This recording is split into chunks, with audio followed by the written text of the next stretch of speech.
Hello, and welcome to Born in the USA, Unloving American Attitudes podcast. I'm your host, Helena Martin, and today is the third episode, and it's all about façade. Façade is the mask that we wear, metaphorically. Façade is when you feel one way but you act another. Façade is being fake. And façade is, I would say, ubiquitous in America, where we're all meant to usually put on a happy face, no matter what the circumstances, and it's not a good thing. So this podcast is all about trying to shine a light on things that aren't loving in the U.S. so that we can fix them and we can create a better country and a better world.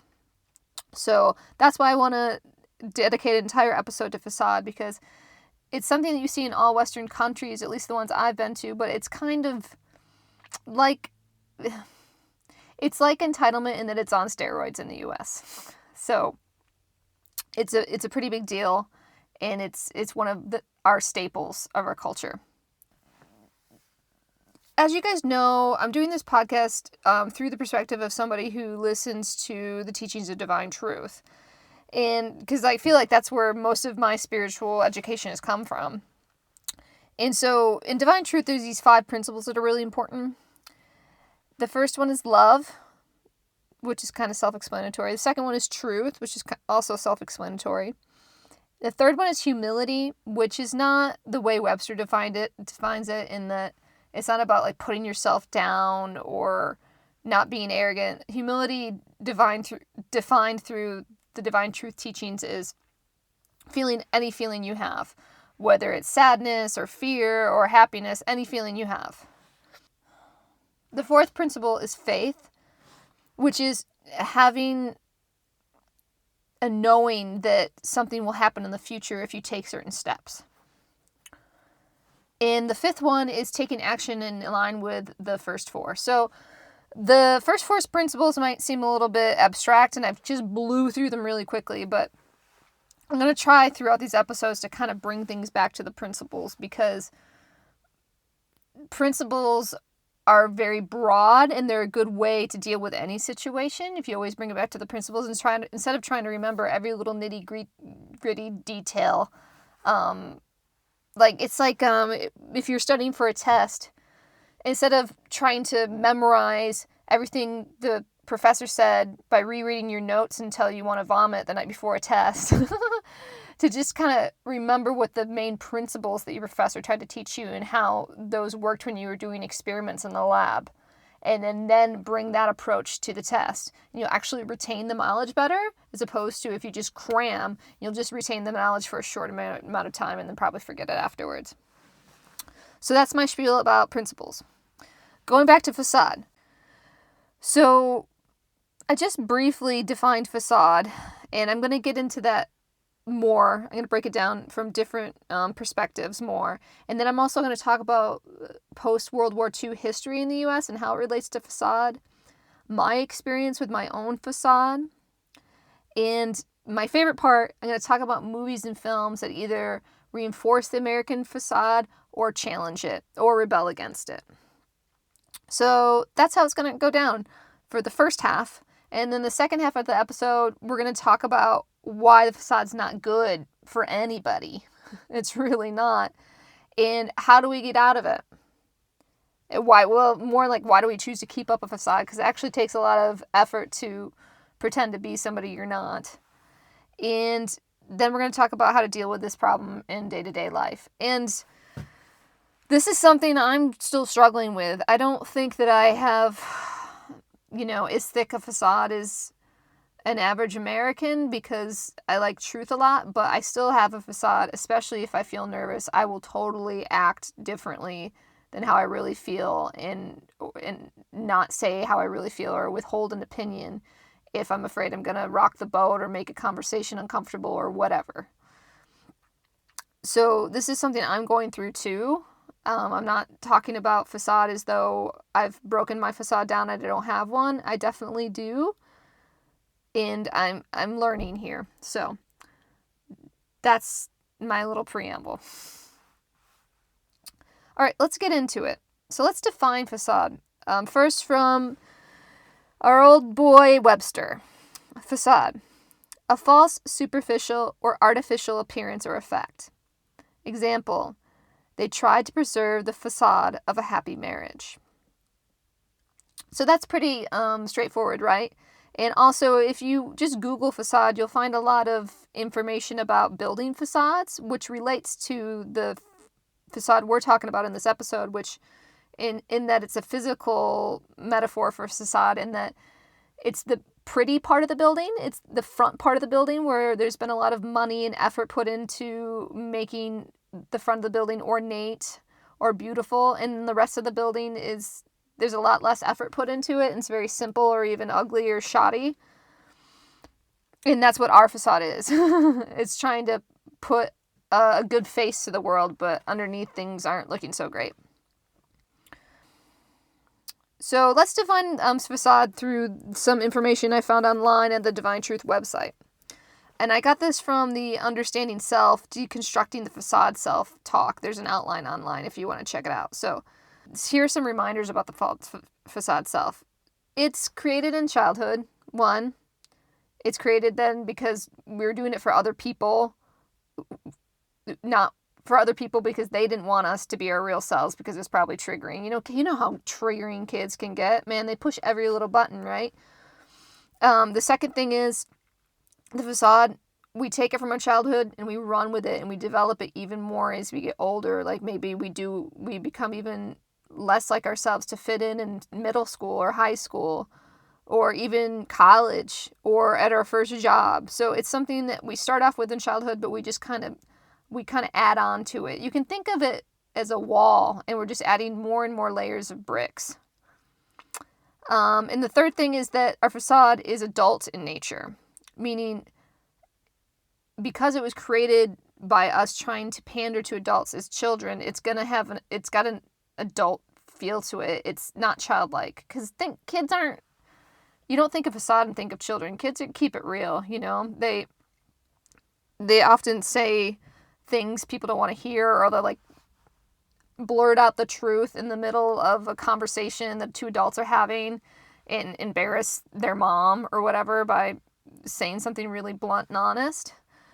And that's why the facade is adult in nature. Because kids are naturally honest and truthful, and that's the opposite of facade. So yeah, that's like a short definition of facade from Divine Truth.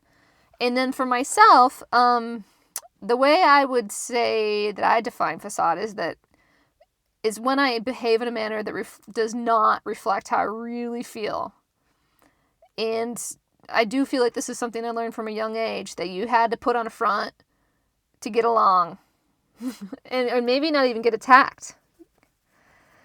For example, I think I do have a cheery and bubbly personality in its like pure form. Like I think ever since I was a kid, people told me how like fun and energetic and cheery I was.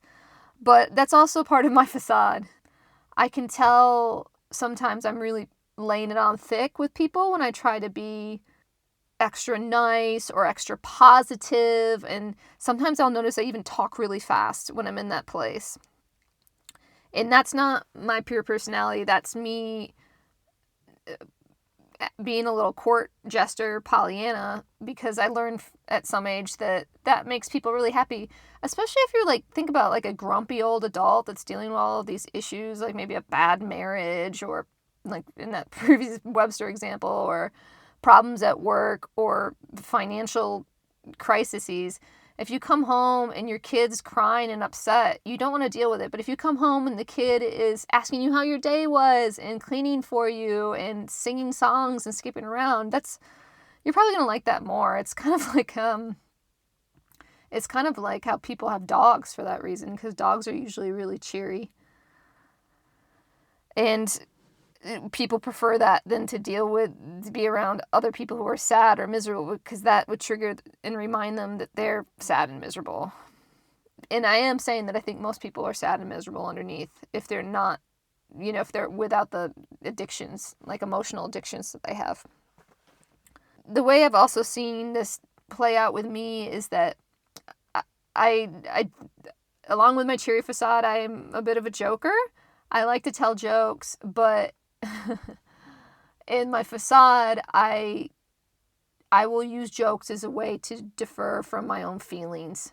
Especially if people don't give me what I want. Like, I remember one time I wanted somebody to check over my work I was doing, just because I love when people check over my work, because then I get validation that my work is right, and then I get like a feeling that I'm a good student, and that I don't have to worry or have anxiety that if they check it over later that it's wrong, and deal with that, so I can just not have to wait. And I asked someone to check on my work, and they basically said that I need to just figure it out myself and get it ready myself, and I was just really passive-aggressively sarcastic in return. And when they called me on it, I pass it off as a joke. And a lot of times people do this. They'll say something nasty, and then if you call it on them, they'll say that you can't take a joke. So if you're examining your own facade, you might find this, that some things are part of your real personality, but they also appear in your facade. And it may seem like, oh God, how am I going to figure out what's real and what's not? It's just about the vibe behind it. Like, if you're doing something that's unloving, like in the example I just gave about being sarcastic and passive-aggressive, that's a facade. If you're just being giggly and silly and funny and laughing like a child, that's pure. That's the way I would define it anyways. In a really good example of this, it can actually be seen in my first episode of this podcast. If you listen to the first episode of my podcast, I was talking about some really heavy stuff, because I was talking about entitlement, and it was scaring me that I was calling out Americans for being entitled, and I thought, oh gosh, people are going to think I'm really critical, and I'm wrong, and I shouldn't be saying these things, or I'm arrogant, and I was just basically scared about the whole situation. So you notice every time I say something that's very serious and heavy, I giggle. There's a lot of giggling in the first episode of my podcast. So that's me using like a joke to kind of get away from my own feelings of nervousness. So you can see that in real life in the first episode of the podcast. Okay, so that's a little bit about my personal experience. Let's talk about a bit about history in a U.S. facade. So I heard through the grapevine that the American facade really got established post World War II, which makes sense, because before World War II, the U.S. was not a world power, and afterwards we were the big dogs, and I think that's what created the first part of our facade, which is that we're confident and arrogant, and we think that we're good guys, and then we fight bad guys. And the second part of our facade is that it's cheery. So if you think about the iconography from the 1950s, which is the first decade after World War II, there's a lot of cheeriness and pleasantness, such as picket fences and 2.5 children and 1950s housewives. I'm going to start with my first examples from TVs and films that represent the American facade. If you watch the movie Pleasantville, that's a great example of this cheery 1950s facade in America. Also, less facade, but showing that era as well, is the TV show Mad Men. So really, my opinion of the American facade is that it's built on us being arrogant, good guys who fight bad guys, and being cheery. So I'm going to go more into examples of film and television that represent or go against the American facade, because I really feel that art imitates life. And what you see in movies can kind of tell you a lot about a culture. So for this first part of the facade of this good guys fighting bad guys, I'm going to bring up a couple of Harrison Ford movies. The first reason why is because as a child, I was really obsessed with Harrison Ford. I had a cardboard cutout of Han Solo in my bedroom for many years. And he's just kind of the epitome of an American hero in that he's confident, arrogant, and pretty emotionless, other than being angry and grumpy. So the first one is Raiders of the Lost Ark. It's one of the Indiana Jones movies. And there's this scene where Indiana Jones, who's this, whip-wielding archaeologist who's in the Middle East doing something, looking for the Ark of the Covenant, he's fighting all of these Middle Eastern guys in this bazaar, in this market. He's just kicking their ass. Like, one after another is coming towards him, and he's just punching them all out, and he's just seen as superior because there's many of them and only one of him, and he keeps coming out as the winner. And there's this particular part at the end of the scene where this more skilled Middle Eastern guy comes to face him, and he's wielding this saber, and he's twirling it around in a way that shows that he's skilled with that weapon. And Indiana Jones just looks at him really condescendingly. He's just exasperated, like, oh, I have to deal with this other guy. I've just been kicking all these other guys' asses. I don't have time for this. He just pulls out a handgun and just shoots this guy and walks away. And honestly, it's supposed to be seen as the comedic part of the movie. It's like a little bit of humor that's injected in the movie. And it's this total callousness to human life that's not American that shows how horrible the Façade is. It's like, oh, it's okay for Americans to kill Middle Easterners because they're kind of primitive. They don't use real, advanced weapons that use gunpowder. They're still bringing sword fights to a gun fight kind of thing. So they're kind of dumb. We're superior. We can shoot them. And it's sexy, basically. The second movie that I think really emphasizes American Façade is called Air Force One. This came out in the 90s, and it's Harrison Ford playing the President of the United States.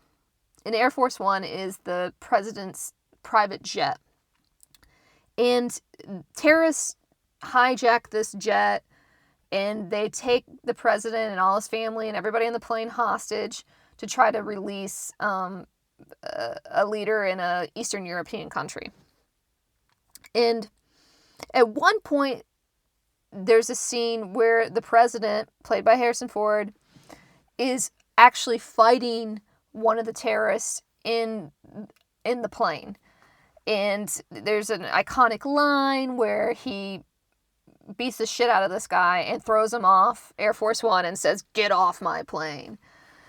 And again, it's this idea that Americans are superior. We can kill, hurt, attack other non-Americans, and it's okay. And at the end, everything's going to be okay, and it's going to be solved with violence. So those are kind of older movies, but they really show the American arrogance very well. A more recent example is the TV show on Netflix. It's called Stranger Things. The male protagonist is a sheriff, a cop, named Hopper, and he solves most of the problems on that show by just punching people.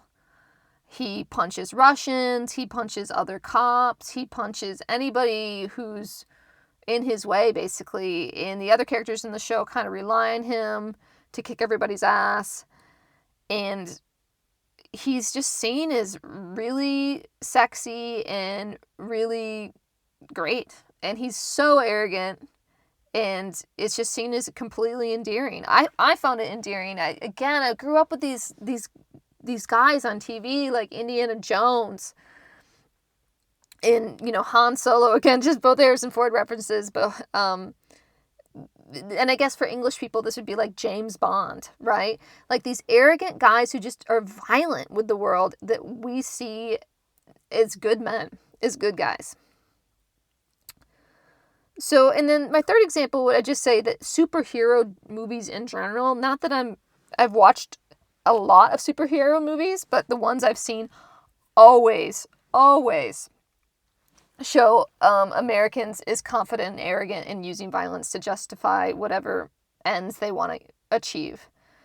And I would say this most action movies too. Think, Top Gun, Mission Impossible, if you want to go the Tom Cruise route, another arrogant American. He plays arrogant American characters. I don't know if he's arrogant in real life. So, again, I mentioned James Bond, but justification of violence can be seen in foreign films as well. So it's not just a problem just America has. Battle of Algiers, that's an Algerian movie, obviously. That shows the justification of Algerian rebels just blowing shit up, because they're being colonized by France and they don't want to they feel enslaved, and they're seen as heroes for, planting bombs around places where there's a lot of people in densely populated places. And when I watched that movie, I was rooting for the terrorists in that movie, just kind of like V for Vendetta, etc. I do feel the second part of a facade that I want to talk about, which is cheeriness, is very America specific. You can see this in customer service. There's a super awesome cheery facade in America. Have a great day. That kind of thing. If you listen to a customer service hotline in Australia, where I live now, you'll hear pre-recorded remarks like, "We will not tolerate abuse of any of our employees."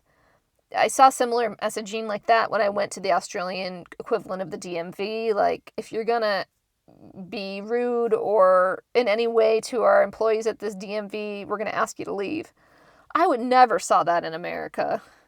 The customer was always right.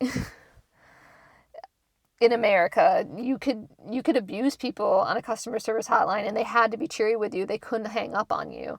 And I have abused people on the line because I felt like I could, and I've had to apologize to them at the end of the phone call. And I've been rude to bank tellers as well.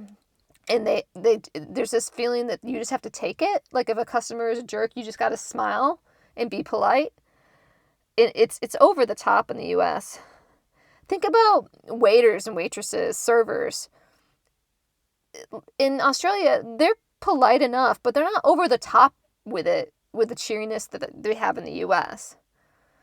This is still something that I'm not used to. I'm used to being really catered to in the U.S. And with this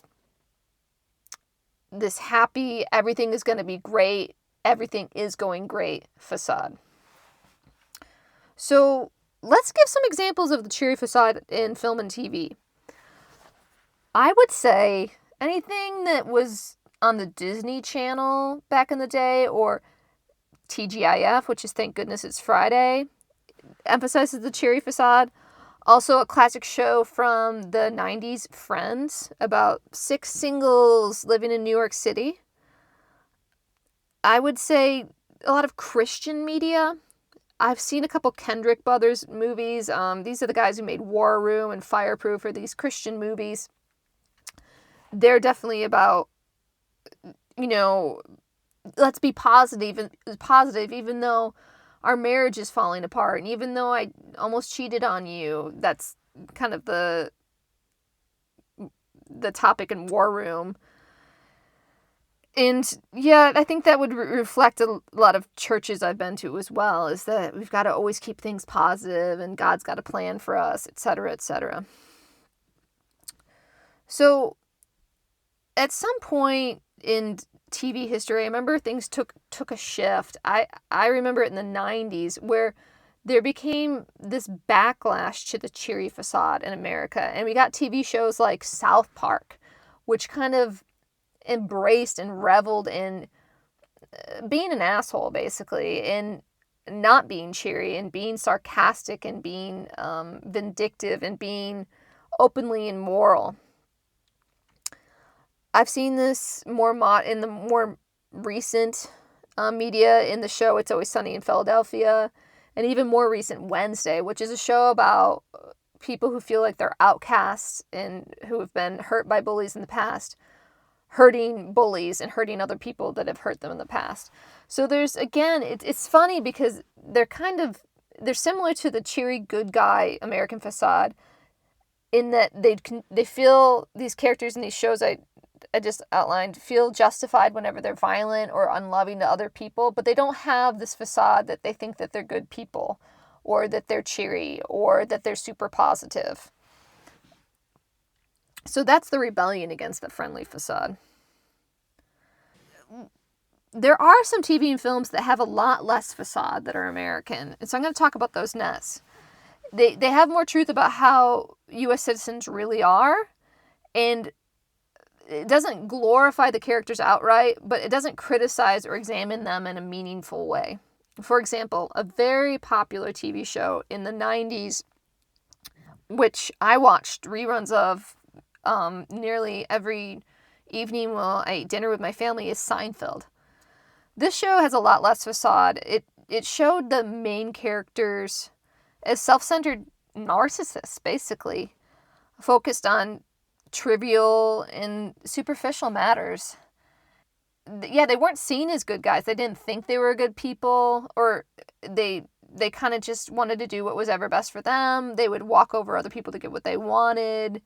They didn't have any like moral or ethical aspirations. They just kind of wanted to get through life and seek pleasure.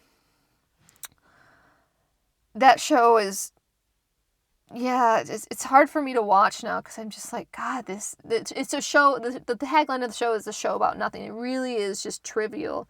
And it's, what I would say, it's not about nothing. It's just about these people going through their lives in a very selfish manner.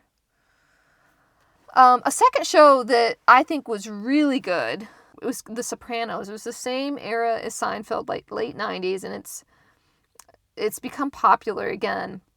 And again, there's a way less facade for the characters on The Sopranos. You just see all the characters just lie to each other constantly because that's what people do in real life.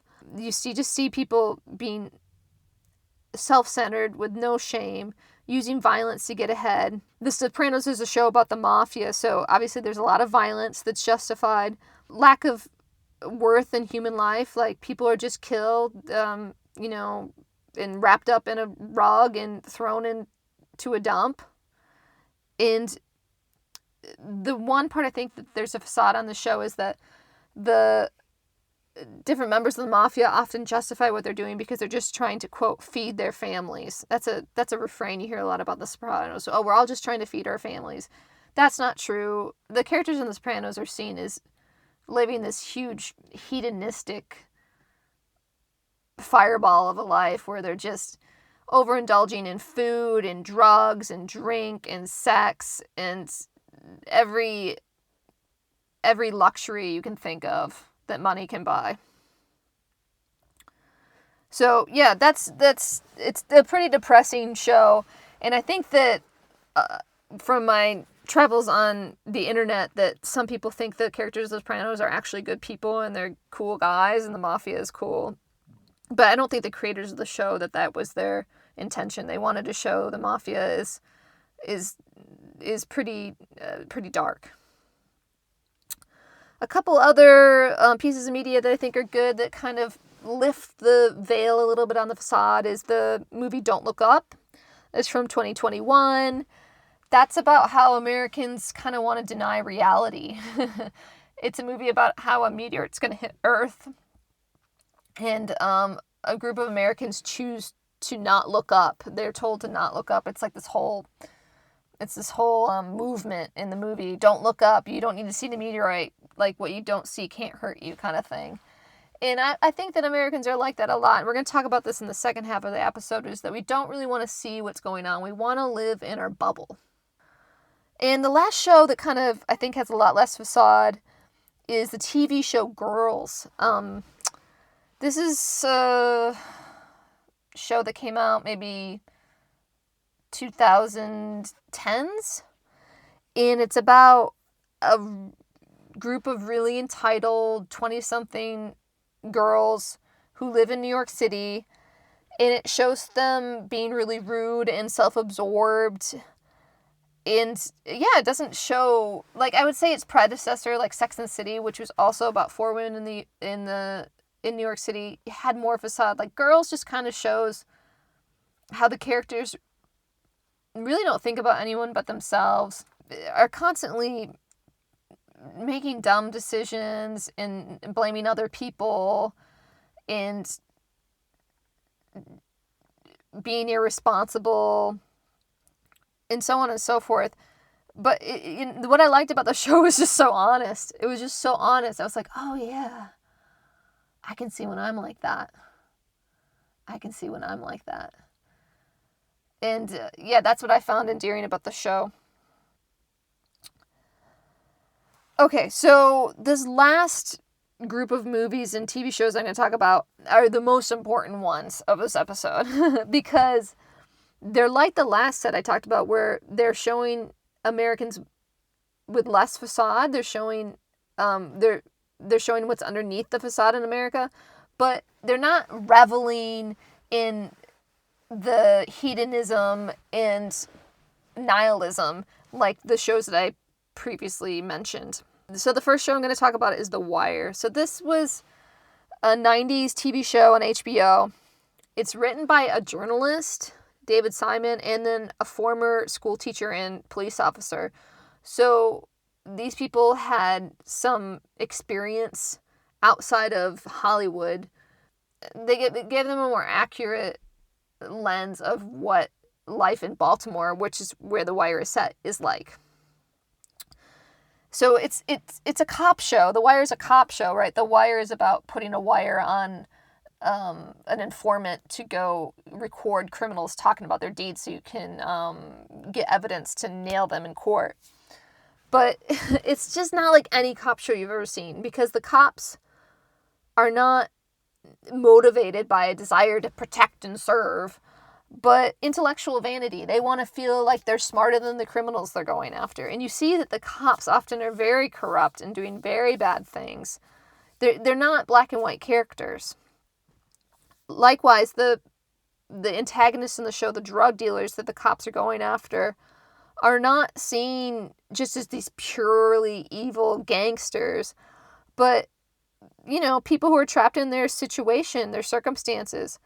But they're also not glamorized like, you know, some TV shows glamorize drug dealers like Breaking Bad and stuff either. Again, none of these characters are black and white, and that's what I really like about The Wire. And it also shows some hope.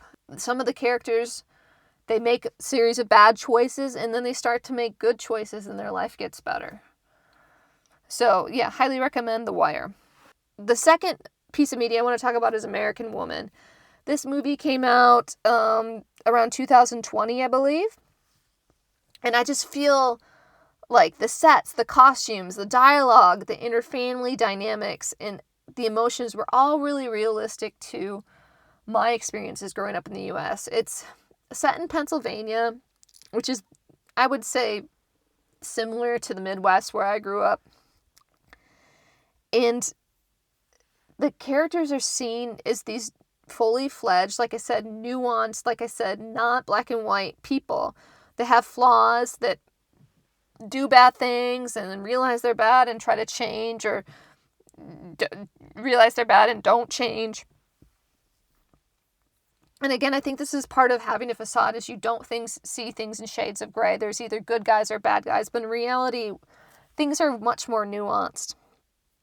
And I was told once by an Irish guy that Americans tend to see things in black and white. So that would make sense, considering we have such a big facade. And I think that in Façade, you see things in black and white. So American Women was directed by Ridley Scott's son. And I haven't seen other things from him. I think he's done mostly music videos. But I think this film is brilliant. And it's like a film I try to watch once a year. I try to rope my friends into watching it. I enjoy it very much, so highly recommend. And then the third part of media that I'm going to talk about that's the most truthful portrayal of the U.S. hits really close to home for me. It's called Ordinary People. It's a novel, and it's also a film. It's from 1980. It's set in the Midwest. It's still set in Lake Forest, Illinois, which I believe is a suburb of Chicago. And something about it really reminds me of my own childhood, even though I was born in 1985. It's this wealthy family. Like, the dad's a tax attorney, the mom's a stay-at-home mom, and they've had this tragedy in their lives, but they want to continue on like there's nothing wrong. They want to maintain a facade of a happy family. Well, actually, there's only one member of the family who really wants to do that the most. And when other members of the family try to not do that and try to say, we do have problems, we need to go to therapy, there's something wrong here, that the mother character gets very upset and does not want to have confrontations or even deal with it. I find that Ordinary People, it's just an incredibly sad movie, but it's also really hopeful because you can see the main character, who's the son, he's really struggling to try to move on with life after this tragedy, and he can tell that his mom really doesn't like him, but she keeps pretending like she does, but he can feel underneath she doesn't, and how much that hurts. And he gets really angry at first, and then, and lashes out, and then he, has breakdowns, and he's trying to control everything, and it's just a wonderful, wonderful book and movie, and it's just very, very American, extremely American. And it's just, along with American Woman, it's one of my personal favorites. So that concludes the first half of the episode, where I just kind of define Façade through Webster, through Divine Truth, through my own experience, and then through TV and movies. So now we're going to talk a little bit about why is Façade not good? Because you might be thinking, what's wrong with putting on a happy face? Why not be positive? And I'll tell you why. Because there's no love in the Façade. Because a facade, if you're not acting how you really feel, you're not dealing with your life. And this is something I'm really trying to break through, and I'm struggling with a lot lately, is that I often don't want to be with myself. And I think as Americans, we've learned that it's totally okay to kind of not be with yourself and distract yourself with entertainment or food or drugs or drink or whatever, or relationships. And the problem is that we're coming back to the 5 principles. The first one is love. There's no love to be found with a facade. You can't love somebody if you're like, if a facade is a shell, right? I've got a shell around me, and then I'm trying to have a relationship with you, and you have a shell around you. It's like, we can't even hug, right? Because we're just like two shells, like bumping up against each other, like two eggs. There's no way we're going to get to the gooey parts within each other, because we're going to keep these walls up. I mean, it's not real. It's not love. It's a barter. And you'll hear this a lot if you listen to Divine Truth teachings. I talk about barter a lot, but it's a transactional relationship you're having with another person in Façade. For example, from my own life, I think about past romantic relationships. I've had quite a few, and basically there's this exchange going on where I've agreed to have sex with my boyfriend on a regular basis, and they've agreed tacitly, like, this isn't something you say out loud, but this is just the unspoken agreement. They've agreed that they'll make me feel desired and they'll make me feel protected. And I'll call that love. I'll call that a relationship. I've seen this in non-romantic relationships I've had.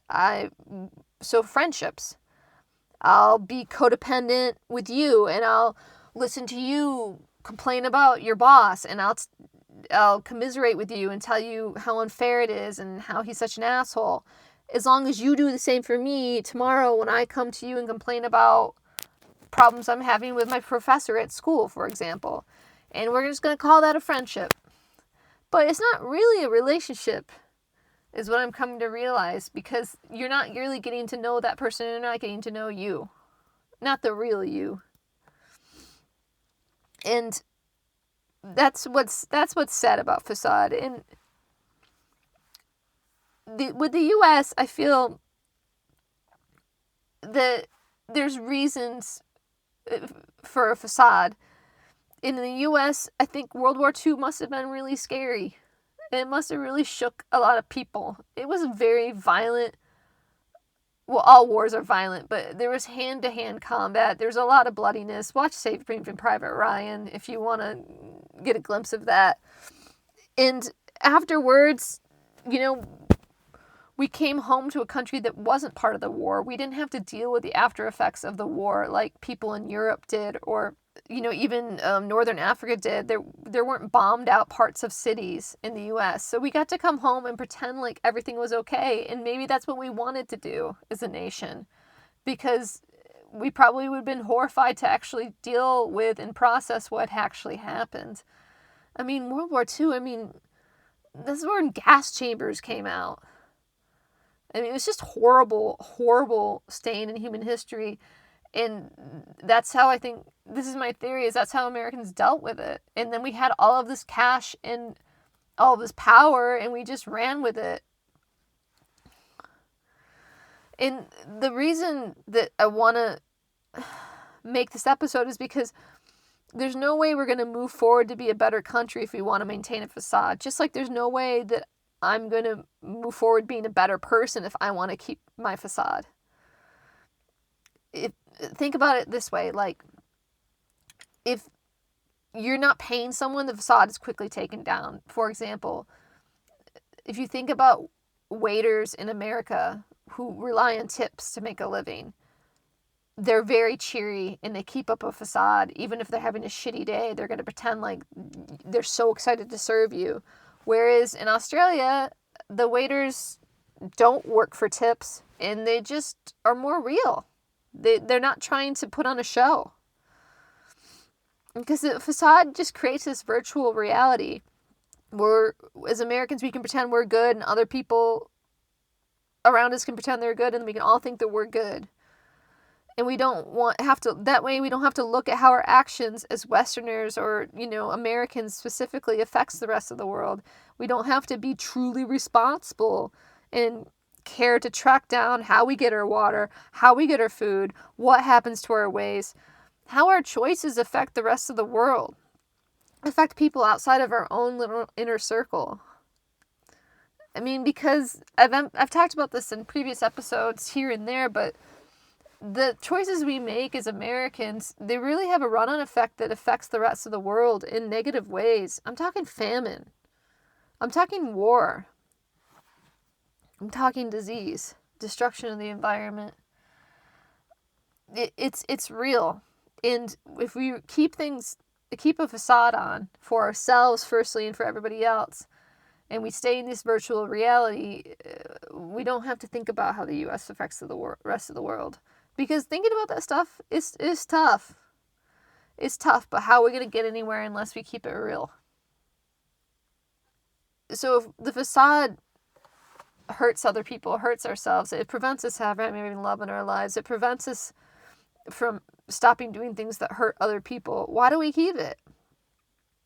I know I keep it because it helps me from keeping uncomfortable. It helps me from avoiding confrontation and awkward situations when I don't agree with others, or if somebody's being attacked, or if I feel like someone's going to be violent with me if I say a certain thing. It's, again, like I was talking about with truth in the previous episode, it's like not wanting to rock the boat or just getting angry to try to control a situation. If we keep up a facade that everything is going okay, and, that thing that person said that was really wrong, or how they attacked another person, or how I'm attacking some other person, if we can just say it wasn't a big deal, and I'm still a good person, it can keep us from having to change our own life.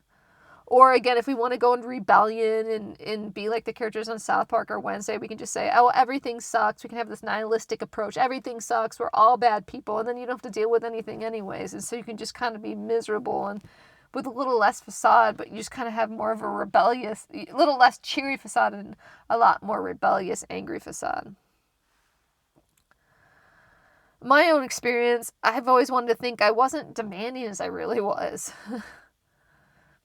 I've discovered over the years that I really want people to engage with me when I'm feeling scared. You know that feeling you have the first day at school or the first day on the job? Like, some people deal with that anxiety by kind of withdrawing and being the quiet one in class or the quiet one at work. I deal with it by trying to get people to talk to me or hold my hands metaphorically or lead me through things instead of having to deal with it myself. There's also things I didn't want to challenge about my facade because I knew it would change my lifestyle. I didn't want to change my lifestyle, meaning like I said in the truth episode, when I started, because truth and facade are very connected. Because when you're more truthful, you're less in facade. And I've realized that the more truthful I've been, the more confrontation I've had, the more friendships have fallen apart, the more uncomfortable I've become. So if we don't want that, we're going to keep up the facade, right? And that's why we want to hold on to the facade. For example, with divine truth, right? I wanted to keep up with the facade that I was a normal person because I've always felt like this weirdo freak. You know, I don't know, my whole life, right? And I've grew up in this small little town, and I worked my way through life till I finally got to this really cool hip city, and I lived there, and for the first time in my life, I became popular because I became a street artist and people actually thought I was cool. And I really liked that facade because I felt like it covered all these feelings about how I really felt about myself, that I really felt like I was a loser and an outcast and I didn't fit in anywhere and how could anyone like me? And so I just didn't want that. I didn't want to see that, and I wanted other people to treat me like I wasn't like that, and I wanted to believe I wasn't like that. And then at some point I discovered divine truth, and I thought, oh God, like if people find out that I'm listening to two people in Australia who think they're Jesus and Mary, they're really going to think I'm a weirdo freak. And so I just hid that I even listened, that I even watched their YouTube videos for years. Like I didn't really tell anyone about it except my boyfriend, who, I mean, we broke up shortly thereafter, so that didn't last long term, but I just kind of suppressed this really big part of my life that was making me have all these like epiphanies, and it helped me quit smoking weed and drinking and doing all these things that I previously thought would be impossible to do, and giving me all this like satisfaction and freedom because I wanted to keep up the facade that I was a normal, pretty regular person, or that I wasn't mentally ill, because I also had a rebellious facade. I was like a graffiti artist and I did drugs and I didn't give a fuck and I broke the rules, but I still didn't want people to think that I was crazy. And yeah, it was really painful when I did that because I think divine truth is awesome, but I so didn't want people to think I was in a cult. I so didn't want people to think I was in a cult that I just kept it under wraps for a long time. And this podcast is part of unraveling that because it's something that anybody could listen to. Not that I think I have a lot of listeners, but it's really showing how much I like divine truth. And yeah, I've got fear about that what people's judgments are going to be about that. And so I think that's another good reason that I've done this podcast. That's a bit of an aside. So, okay, to the more difficult part, but the redeeming part of this podcast is we're going to talk about how to deal or fix this facade problem. Because as I've examined the facade, there's no love in it. It hurts other people. It's a big problem in America specifically because unlike other countries, we've got a really, really thick facade. And you can think about this too in other media. So we're talking a lot about movies and films in this episode. But if you think about British films, for example, or Korean films, there's a lot less happy endings in those movies. You think about Watership Down, a British novel. It's a novel for kids, but it's just like horribly devastating, and there's all this violence and down endings. Or this movie Old Boy from Korea, it's so disturbing and sad, and there's so much hopelessness in it, because I think other countries don't feel the need to keep up this everything's going to turn out okay facade that Americans have. So bit of a tangent there, but I thought it was an important one. So how do we fix a facade? So this solution is similar to the last episode about truth. And this is something that I'm in a work in progress situation with, because I'm still trying to break down my own facade. But I think that the first thing that anybody can do that's free is just do some self-reflection. Really look at yourself in our country, or your country, truthfully. I'm speaking to Americans, but like I said, a lot of these Western countries have problems with facade. And to not look at it with contempt or judgment, oh man, Americans, we suck so bad, we're so arrogant. No, we've got a facade for a reason. Like I said before, we all individually do, as we have it as a country as well. And there was a lot of horrors that happened in World War II, and then we got handed all this power, so it kind of makes sense that things went the way they went, and we became arrogant and cheery. But, so we don't need to judge it, but we also don't need to carry on with it, And something I always think about that reminds me about less facade and why it's important to have less facade when we're thinking about America is the Vietnam War. When you think about World War II, and the historical take on it is that World War II is seen completely justified, and that we were the good guys, the Allied powers, and we were going against the bad guy, the Axis powers of Germany and Japan. And the Vietnam War was not like that.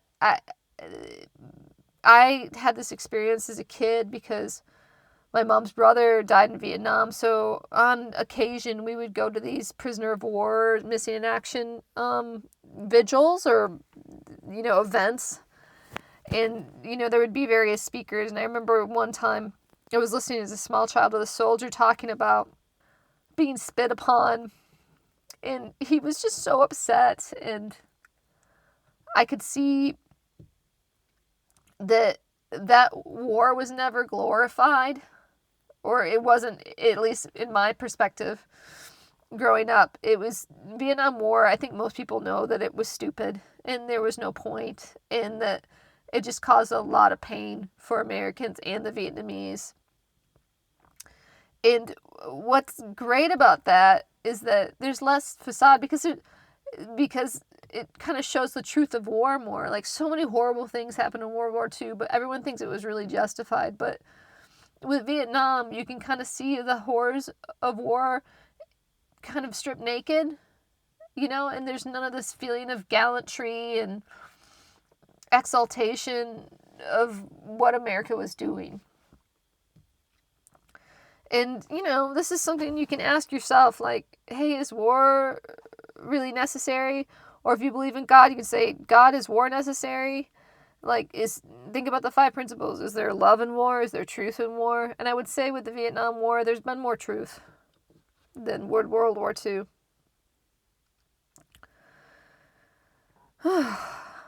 And then I've been trying to think about how facade isn't love. And this has been, hard for me, because I find it's easier to kind of keep up a wall with people. I'm friendly and I'll let people get to know me a bit, but I don't really want to get too close with anybody. I do on occasion, but it's just like that. It's just on occasion. And what I've heard, and it makes sense to me, is that if you really want to love somebody, you have to let down your walls. And so a facade's not going to let you do that, right? So self-reflection, so that can be something that can help you get into your feelings if you want to. But if you want to start off intellectually, you can just do some research about your life as an American. Like, where do our resources come from in the U.S.? What are you doing on a daily basis that affects the environment, that affects other people? Like, for example, like toilet paper. This is somebody, one of my Divine Truth friends told me about. Like, oh, Jesus said, like, using toilet paper is actually really, really wasteful. So I've just started cutting up old rags and using those and then just washing them. And I thought, oh, yeah, that's a good idea. And I did it for a while when I went back to the U.S., and it wasn't that big of a deal. And then when I came back here, I didn't come with a lot of possessions, so I didn't bring my toilet rags with me. And I just I couldn't be bothered. I was like, oh, I don't want to, do the... It wasn't that much effort to, make toilet rags again. And in fact, actually, I got them for free. Someone just gave me some spare ones, my really nice roommate, and deal with all that because I just couldn't be bothered, And it's like, I was just willing for so many trees to be cut down just because I didn't want to switch from toilet paper to rags again. And Americans do this a lot. Like, we're just seen as, like, it's okay. We just see our life is a vehicle to seek pleasure, Maybe also examine about eating meat. Is eating meat really okay? Like, how does that affect the environment? All this cattle. Like, there's more cows than humans. Like, think about the deforestation that comes with eating meat. There's lots of documentaries you can watch if you want to stomach it and deal with the truth about things. It might really make you question your lifestyle. You can ask yourself, is it okay for me to be fake at times? Is it okay for me to be different at work than at school? Like, what justifications do I have for that? Like, I was being really fake at school, and then I went to a Divine Truth talk, and Jesus was just talking about integrity, and I thought, God, I'm not having a lot of integrity in my life if I act one way with my friends and another way with my classmates. And so I started confronting it and being more real, and there were just all these arguments with my classmates that ended up being the result of that. And just general awkwardness and uncomfortableness. And yeah, that's what I was avoiding by keeping up a facade. But it was way more loving than just trying to smooth things over. Because I got to learn a lot about myself, and then my classmates had an opportunity to get to know the real me. So, this is something that I'm trying to work on myself, and this is advice. So this is advice to myself that I'm giving to anybody who's listening here. And I don't really like to think of it as advice, but it's just suggestions of things that I'm trying to do myself. And if you want to bite that off, I hope that it goes well for you.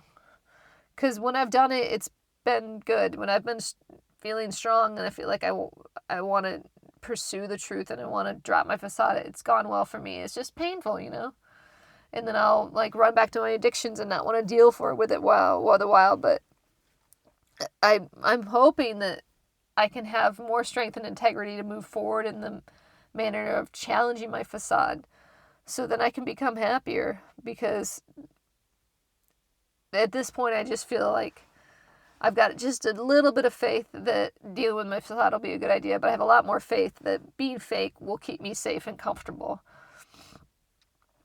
And the only way to build faith on anything is just to experiment and try things and try to figure out why we don't want to do things and why we don't have faith that things are going to turn out okay if we do things the right way. Or by the right way, I mean in harmony with love and truth. And then, after the self-reflection or research, you can just experiment in life, like I was saying earlier with my example at school, and just be more transparent in your day-to-day life and deal with the fallout.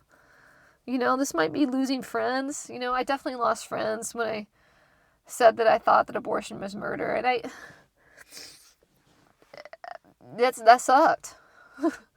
I don't like people thinking that I'm some sort of anti-feminist or something, or that I've got some sort of backwards archaic view of humanity, and that I don't respect women, which means I don't respect myself. Or I don't like people think that I'm seeing me as dumb for listening to Divine Truth, or because that's what people think of people who are in cult, right? They think they're weak-willed people that will just listen to a guru tell them what to do because they aren't critical thinkers, which is basically saying that you're dumb. I don't like people thinking that about me, but I know that people definitely do. And there's not much I can do about what other people think, unfortunately. But I've tried to manage and control that by keeping up a facade, and what good's that done for me? I think in my heart I still feel like it's a good thing, you know? But I've had experiences show me that it's not. And I want to just keep building up those experiences until I let go of this, like, tight grip I have on trying to smooth things over and keep up a facade. Whew.